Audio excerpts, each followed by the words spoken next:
50,000 বছরের রাস্তা হবে, যার যার কবর থেকে হাসরের মাঠ।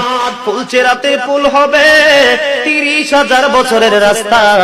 আমার উম্মত গুলো কিভাবে রে পায়ে হেঁটে তারা অতিক্রম করবে? বন্ধু নবী এমনি এমনি কাঁদেনি রে, নবী জানিয়ে দিয়েছে কাল কিয়ামতের ময়দানে উম্মত গুলো খালি পায়ে থাকবে, মাটি তো তামা থাকবে। ও বন্ধু, তাদের শরীরে কোনো পোশাক থাকবে না, উলঙ্গ অবস্থায় থাকবে।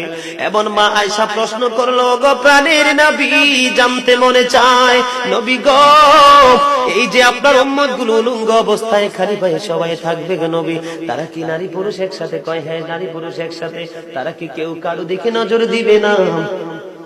এবার আমার নবী বলেছে, আয়েশা রে, কেমন করে নজর দেবে রে আয়েশা? বন্যার পানি যেমনি প্রবল বেগে বৃদ্ধি পেয়ে পৃথিবীর মানুষগুলোকে গ্রাস করে ফেলে, কাল কিয়ামতের দিন এই জাহান্নামের আগুন মানুষের দিকে বন্যার মতো প্রবল বেগে ছুটে এসে মানুষকে ঘিরে ফেলবে। এত ভয়ঙ্কর হবে রে আয়েশা কেরা, এত ভয়ঙ্কর হবে আসরের দিন, এত ভয়ঙ্কর হবে সেই দিন। আর সেদিন এত বিপজ্জনক হবে, একটা পুরুষ আর একটা নারীর দিকে তাকাইবার মতো সুযোগ থাকবে না।